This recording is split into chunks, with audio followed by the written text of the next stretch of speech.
This is a 2012 timeline of events in the Somali Civil War, 2009 present. Kenyan military claims that it had killed 60 Al-Shabaab fighters with an airstrike. A Kenyan army spokesperson also said that 20 Al-Shabaab fighters had defected. Transitional federal government forces and their AMISOM allies launched a successful offensive against Al-Shabaab positions on the northern outskirts of Mogadishu. The move was intended to secure the city's outer perimeters from external attack. 2 AMISOM soldiers were wounded in the ensuing battle. Al-Shabaab launches a suicide attack against an Ethiopian military base in Beledweyne.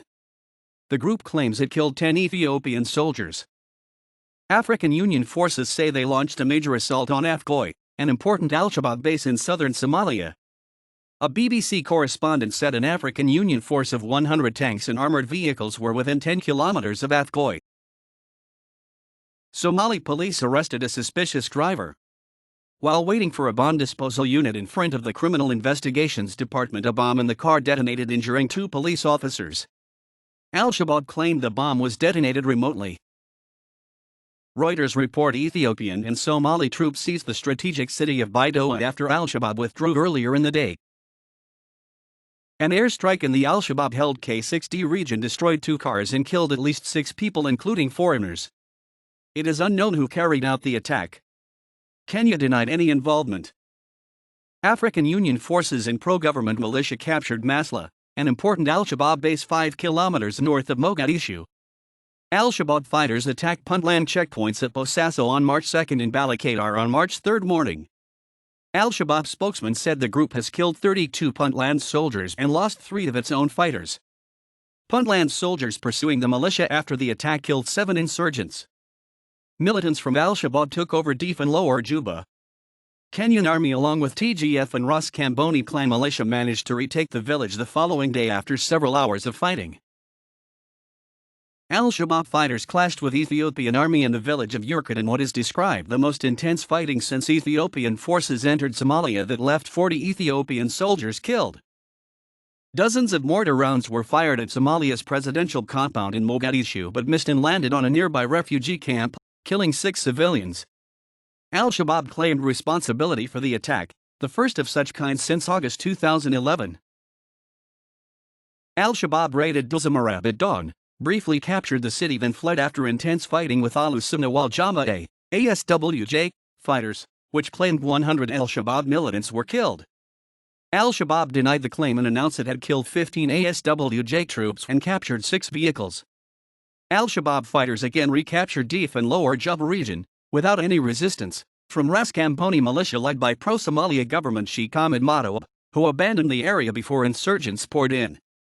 Al-Shabaab militants, however, fled the town after briefly occupying it for a few hours, paving way for TFG and Ras Kamboni troops to return, taking full control of the town. There are reports of airstrikes bombing Deef in the aftermath of its capture, killing 37 Al-Shabaab fighters. Ethiopian and Somali troops seized Hudar, the administrative headquarters of Bakul region, from Al-Shabaab militants. Kenyan jets carried out an airstrike on the outskirts of Fafagun town near Kenya border, hitting 3 Al-Shabaab training camps. At least 10 Al-Shabaab fighters were killed and 25 others, including women and children, were injured. Central Somalia Front, ASWJ fighters liberate Warad Humal and Gobo from Al-Shabaab forces, while large Ethiopian forces begin to move into Guriel and Duzamarab, prepare for an offensive on the Al-Shabaab-controlled town of Al-Bur, situated 100 kilometers away. Ethiopian troops and the pro-government militia Al-Sunnah wal Jama'ah seized the central Somali town of Al-Bur. AMISOM reported that African Union troops and Somali government forces attacked and seized the key district of Day-Nile near Mogadishu, which served as a staging ground for Al-Shabaab forces attacking Mogadishu, Afgoy, Beled, and other major cities. Despite denials by Al-Shabaab spokesman, African Union troops claimed to have captured the entire area, including an airstrip and a local hospital. 20 Al-Shabaab fighters and 1 Burundian soldier were reportedly killed. Fresh fightings erupted east of Joharan region of Middle Shabelle between Al-Shabaab and local militia, leaving 8 people dead. A bomb exploded at the reopened National Theatre in Mogadishu, where Somali Prime Minister Abdiweli Mohammed Ali and several other dignitaries were commemorating the first anniversary of the launch of Somalia's first national television station. 8 people were confirmed to be killed in the blast. Among the dead were Aden Yabrawish, who served as president of the Somali Olympic Committee, and Said Mohammed Noor, chief of the Somali Football Federation. Prime Minister Mohammed escaped unharmed. Al-Shabaab claimed responsibility for the attack, having used improvised explosives rather than committing to a suicide attack. An explosion occurred in a busy marketplace in the city of Baidoa after a bomb planted in a basket was detonated. The local governor reported that at least 12 people were killed in the blast, most of them allegedly women and children. The bombing occurred just as Somali forces loyal to the government and African Union peacekeepers arrived to reinforce their hold on the city. It has yet to be determined who's responsible for the blast, though most suspect Al-Shabaab is the likely culprit. To reinforce their ties with Al-Qaeda elements in nearby Yemen, militants loyal to Al-Shabaab are reportedly moving northward towards the Golis mountain range, located in the Bari and Sanag regions. The president of the autonomous Puntland region Abdurrahman Farol has announced his intention to deploy military forces to respond to any threat posed by the insurgents to the territory. A South African private security contractor is killed by gunmen while on a mission targeting pirates in Puntland. Al-Shabaab insurgents clashed with Somali and AMISOM forces in Darkhanli and Housh district, north of Mogadishu, killing 4 civilians. In a separate incident, 3 people are killed and 10 injured in Haddam district when Al-Shabaab attacks a movie theater by grenades. At least 11 people were killed when Al-Shabaab insurgents clashed with Somali and Ethiopian troops in an overnight attack at Hutar. 7 people, including 2 MPs, were killed in a suicide bombing in Dusamarab. Several other MPs and prominent politicians, including former Security Minister Ahmed Abdi Salam, were also injured. Al-Shabaab claimed it was behind the attack. Multiple explosions in various locations in Mogadishu kill 7 TFG and AMISOM troops in addition to 1 civilian, and injures at least 15 other people. Meanwhile, joint Somalia-Kenya forces took part in heavy fighting against Al-Shabaab near the village of Tabta. Somali government forces backed by African Union tanks reportedly capture the Islamist stronghold of Afgoit, located on the outskirts of Mogadishu. The town was considered strategically important, as it offered Al-Shabaab insurgents direct access to the capital. Thousands of people on the outskirts of the town fled toward Mogadishu and Afgoit ahead of the offensive, with international aid now likely to reach them. No civilian casualties were reported. According to the BBC, securing Afgoit essentially cuts the militant group's controlled territory in half. Kenyan naval forces shell Kismayo after Al-Shabaab insurgents opened fire on Kenyan patrol vessels on the Somali littoral. Militants ambush a convoy of vehicles carrying President Sharif Ahmed traveling from the newly liberated town of Afgoit back to Mogadishu. The attack was repelled and Ahmed returned safely to the capital. Somali government forces and African Union troops from Kenya capture Afmedal from Al-Shabaab, a southern town considered important in the military campaign owing to its network of roads that grant access to many different parts of the country. Prime Minister of Somalia Ali also announces that Kismayo, situated 115 kilometers, 71 miles, to the south and the seat of Al-Shabaab's headquarters, would be the next likely target, followed by other towns and cities in the larger region. Tensions reported by local residents in the Bari province of Puntland, after the autonomous region's government forces clashed with Raskasser militias. Puntland officials indicate that they entered the town of Bargal to repel pirates. Self-appointed president of Raskasser enclave in the Bari province renounces sovereignty claims, indicating that he is content with the Puntland government's development projects in the region and averring that he will now support the administration. A suicide car bombing at a military base in Afogia where Somali and African Union soldiers were staying kills 2 Somali soldiers and injures 3 civilians. Al-Shabaab assumes responsibility for the explosion. No AU injuries were reported, but Al-Shabaab claims that it killed several AMISOM soldiers. Al-Shabaab fighters ambush a Somali military convoy in the Al-Shabaab Yaha neighborhood of Mogadishu, killing the local police chief. AMISOM troops wrest control of the Middle Shabelle region's Asali airstrip in Elma Import from Al-Shabaab.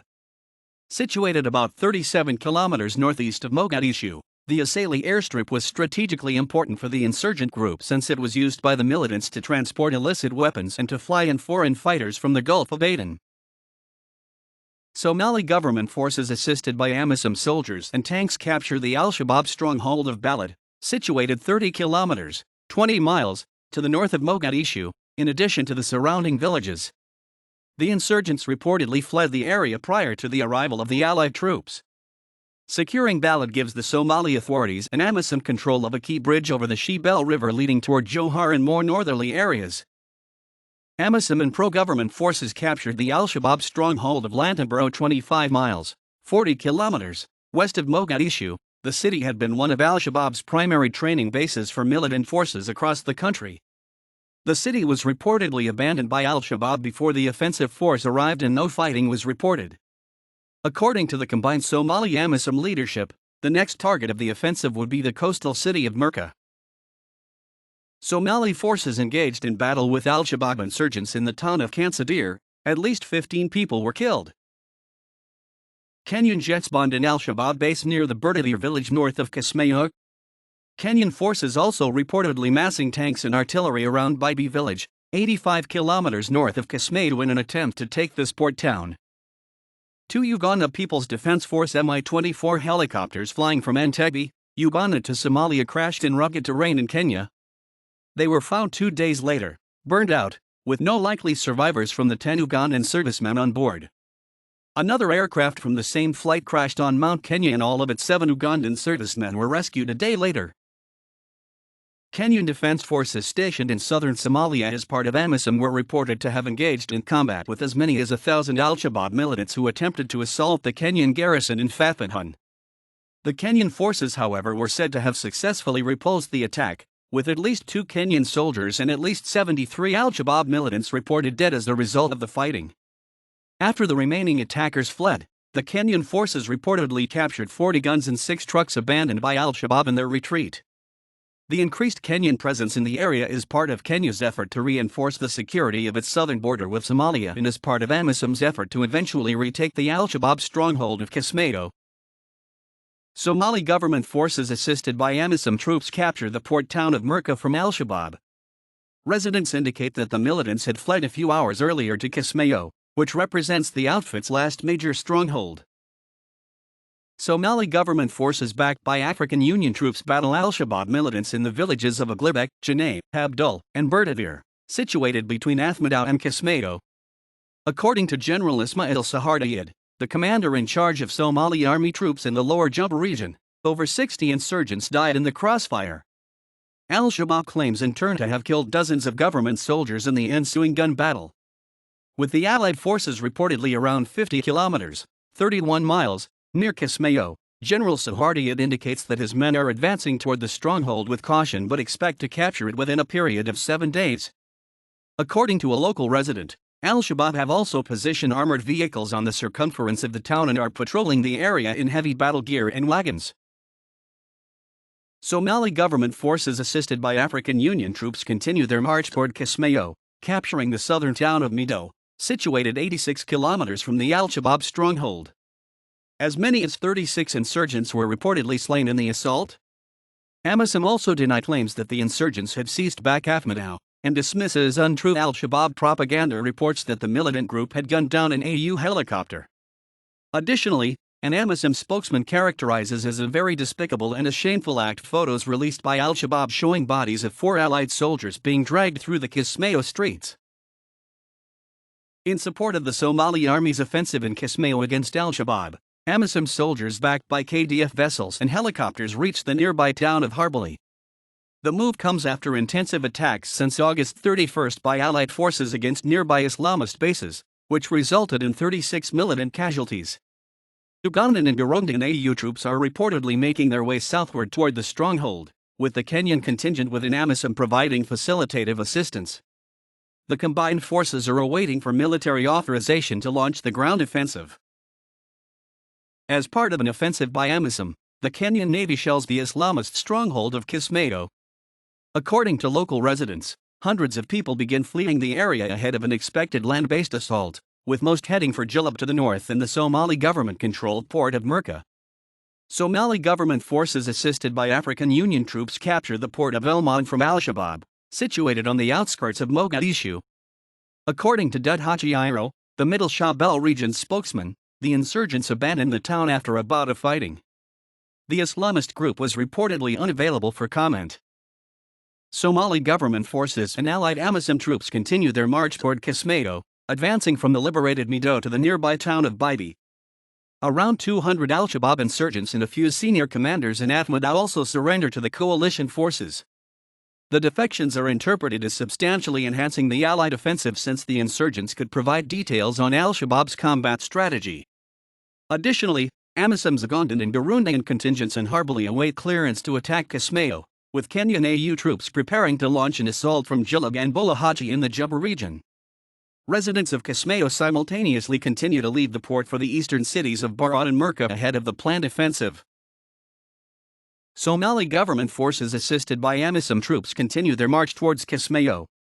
Local residents report that al-Shabaab militants are leaving the port in trucks and buses with heavy weaponry in tow, in the direction of Jilab to the northeast. The insurgents also reportedly free some prisoners before exiting.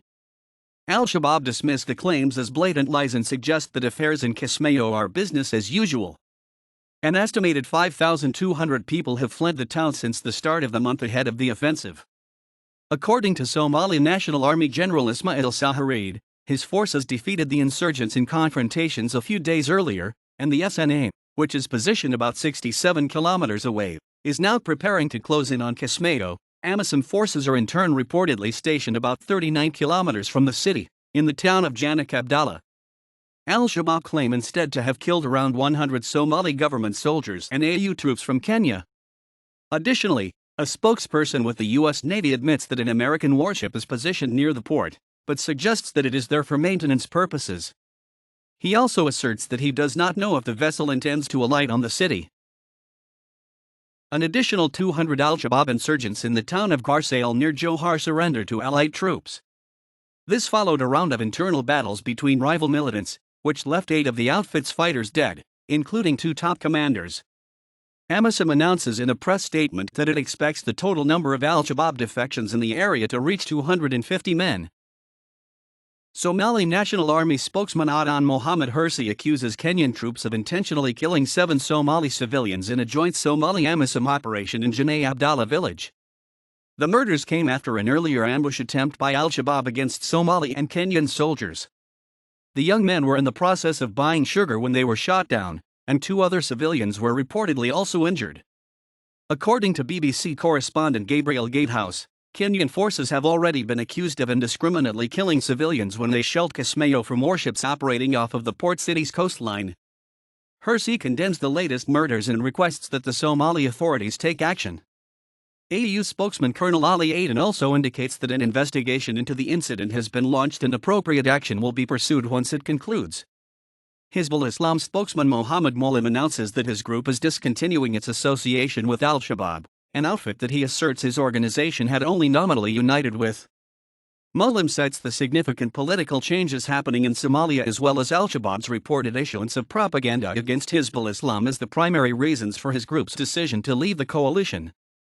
He adds that his organization does not share al-Shabaab's political philosophy, and that he feels the militant group has been considerably weakened. Molim also indicates that Hizbul Islam is open to talks with any political actors in the country working for a common good. Fighter jets belonging to AMISOM's Kenyan contingent bombarded an airport armory and warehouse in Kismayo that was used by al-Shabaab. Although casualty figures are uncertain, Ali Muhammad Raj, a spokesman for the Islamist group, indicates that there are no deaths or property damage, but that the Kenyan Air Force was maybe trying to boost the morale of its demoralized soldiers. Kenyan troops are reportedly positioned around 40 kilometers from Kismayo. They have been striving to defeat al-Shabaab militants in the city since they first deployed soldiers to southern Somalia in 2011. According to AMISOM official Colonel Cyrus Oguna, the Somali National Army and Kenyan AU naval, air, and ground forces launched a surprise attack on Kismayo, capturing the city with little resistance mounted by al-Shabaab. The spokesman asserts that the insurgents incurred heavy losses during the offensive, whereas no Allied soldiers were wounded or killed. Fighters from the Ras Cambodia militia also reportedly assisted the SNA and AU troops, who led the charge. Al-Shabaab's military operations spokesman Sheikh Abdiasis Abu Musab states that fierce fighting is underway between his comrades and the Somali and AMISOM forces. Local residents similarly indicate that the Allied troops have seized the port, but the militants are still present elsewhere in the town and are quickly making their way toward the front lines in vehicles. The Islamist group's propaganda radio station is also still reportedly broadcasting material and allegedly attempting to trick residents into fleeing toward the oncoming Somali government and AMISOM troops. Kismayo is regarded as al-Shabaab's last major stronghold on account of the revenue that the group has been able to generate for itself through exporting charcoal and levying port taxes on imported goods. Colonel Oguna indicates that capturing the city may signal the end of al-Shabaab because Kismayo has been the bastion which has financed activities of the al-Shabaab in other regions of Somalia. Owing to uncertainty as to who will administer the town after the Islamists have been completely ousted, the AU spokesman adds that the offensive was meticulously planned. Somali government soldiers assisted by AMISOM troops capture the strategically important town of Wanlawayn, located 93 kilometers northwest of Mogadishu.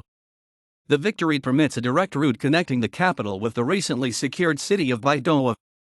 According to Somali government and AU officials, it also cuts off al-Shabaab's access to other regions and denies the militants another key source of funds. Additionally, the Allied forces seized control of a former Somali Air Force (SAF) base situated within 15 kilometers of Wanlawayn. Somali military sources report that General Mohammed Ibrahim Farah Gordon is killed in an ambush attack by al-Shabaab insurgents. The surprise assault occurred in the town of El Wergout, near the port of Merka. Al-Shabaab did not comment on the assassination. At least 7 soldiers and 3 civilians were killed in an ambush by al-Shabaab insurgents on an Ethiopian convoy near Baidoa. Al-Shabaab fighters attacked Bulahawo near the border with Kenya. They briefly took control of the small town before retreating to the Somali army. 12 people from both sides were reportedly killed. Somali government forces assisted by AMISOM troops capture the al-Shabaab stronghold of Johar, situated 90 kilometers, 60 miles, north of Mogadishu. Al-Shabaab posts a message on Twitter publicly chastising the group's senior American commander Abu Mansur al-Amriki, Omar Shafik Hamlami, for releasing videos in a narcissistic pursuit of fame. The tweet also asserts that attempts behind the scenes by the outfit to talk to al-Amriki were in vain, so al-Shabaab was morally obligated to divulge his obstinacy. Somalia National Army, SNA, and Kenya Defense Forces have taken control of Kuta and Madhoa Islands, which are some 130 kilometers, 81 miles, to the west of Kismayo. Al-Shabaab militants withdraw from Kuta Island before the Allied forces entered. But there was fighting in Madhoa,